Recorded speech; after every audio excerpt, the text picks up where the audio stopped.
Artinya saya melihat bahwa ini ada ketersinggungan dari Pak Yusuf Kalla ya. Saya tidak mau menginisialkan, itu yang pertama. Yang kedua, Pak Yusuf Kalla ini melaporkan harusnya akun. Karena sudah dibantah sama Rismon bahwa itu akun yang menyebutkan itu ternyata AI.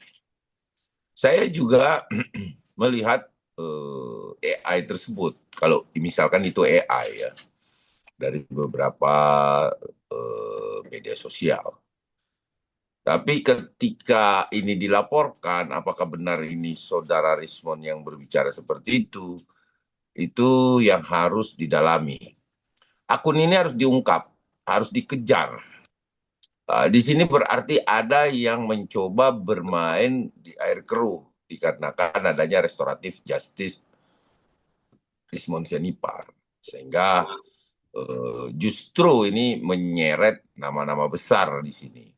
Kalau saya perhatikan ada yang berusaha bermain di persoalan ini untuk memperkeruh suasana. Tapi apapun itu, keterlibatan katakanlah Pak Yusuf Kalla secara langsung itu bisa dipastikan tidak. Kenapa? Karena saudara Rismon juga setelah mengklarifikasi mengatakan bahwa dia tidak menyebut secara eksplisit Bapak Yusuf Kalla ya di sini. Tetapi kalau bohir ada, makanya saya selalu menantang bahwa bohir-bohir itu jangan hanya bersembunyi di balik layar, behind the screen. Tapi tampil dong kalau berani, ya kan? Kalau Anda pernah menjabat, kalau Anda pernah menjadi orang besar dan Anda adalah bohir dari persoalan ini, keluar, jangan cuma berani di belakang. Itu bahasa saya, ya.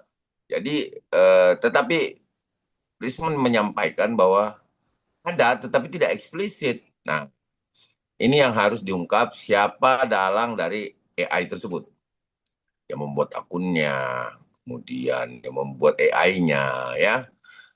Ini harus diungkap benar-benar. Tapi apapun itu saya menyayangkan, tapi nggak apa-apa juga ya, itu hak konstitusi ya.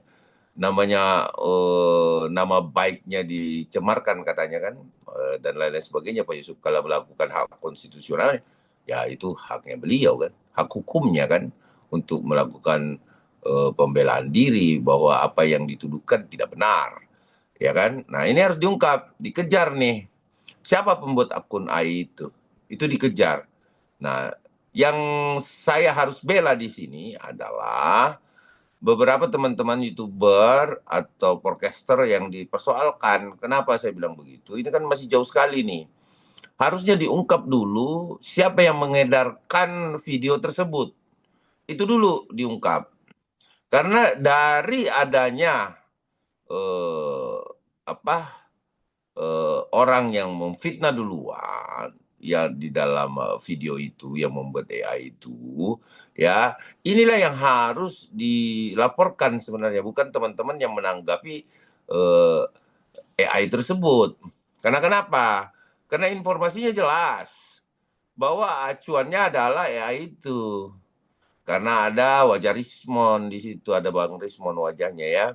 Nah, itu yang harus dilakukan, ditelusuri sampai bisa diungkap bahwa akun tersebut telah membuat AI. Ya, itu dulu yang harus dilakukan. Bukan malah menyamaratakan, menghantam semua, padahal itu hanya dari AI tersebut. Nah, sehingga yang harus biang keroknya adalah yang membuat AI ini. Karena itu sangat meyakinkan kok. Teman-teman cucu juga melihat kan. Itu sangat meyakinkan kan. Seolah-olah Rismon menyampaikan itu. Tetapi kalau dikatakan ada bohir, ya tentu itu masih kami simpan, kami belum mau menyampaikan secara gamblang karena memang Rismon tidak menyampaikan secara gamblang. Tetapi kalau terkait laporan Rismon ini, saya rasa terlalu prematur untuk dilakukan pelaporan terhadap Rismon Sianipar, terus kemudian teman-teman yang juga ada salah satu narasumber yang dilaporkan bahwa ini saya menganggap ini prematur gitu. Prematur laporan ini karena terlalu terburu-buru ya untuk dilakukan pelaporan tanpa pengecekan yang lebih dalam gitu. Dan ungkapan-ungkapan itu harusnya kan diksinya harus dilawan dulu dengan diksi kan. Artinya narasi harus dilawan dulu dengan narasi. Nah, ketika terjadi perdebatan di dalam pembuktian secara publik, ya kan, bahwa memang Bang Rismon tidak mengucapkan itu, sehingga baru kita kategorikan bahwa ketika sudah dikonfirmasi dan dianulir, terus ada pernyataan-pernyataan lagi, itu baru ada unsur kesengajaan. Karena begini, melaporkan pidana itu ada niat buruk, ya kan? Nah, kalau hanya berdasarkan AI, saya rasa itu bukan niat buruk, tetapi memang ada pemicu di situ yang harus dilakukan pengungkapan secara hukum gitu loh. Gitu, Mbak. Iya, Gitu, betul Bang. sekali bahwa Dan itu akan diungkap oleh Rismon dan akan dilakukan, tetapi itu kita tidak boleh mediakan. Kenapa tidak boleh dimediakan? Karena by proses. Proses itu biarkan berjalan sebagaimana mestinya. Kita jangan masuk terlalu dalam sebelum kepastian daripada Rismon itu mau dilakukan pemeriksaan secara intensif oleh Polda Metro Jaya. Begitu kira-kira. Jadi memang akan diungkap kebenaran-kebenaran termasuk bahwa kesalahan dalam penulisan dan lain sebagainya, penggunaan alat dan lain sebagainya, kemudian memang tidak ada uji tinta di situ dan uji kertas, itu kan semua dibuktikan dulu.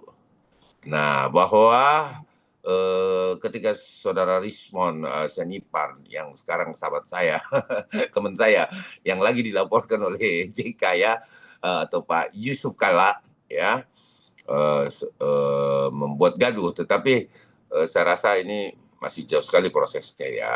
Dan saya tadi sempat berkomunikasi juga sebelumnya bertemu juga di salah satu media mainstream dengan juru bicara Bapak Yusuf Kala.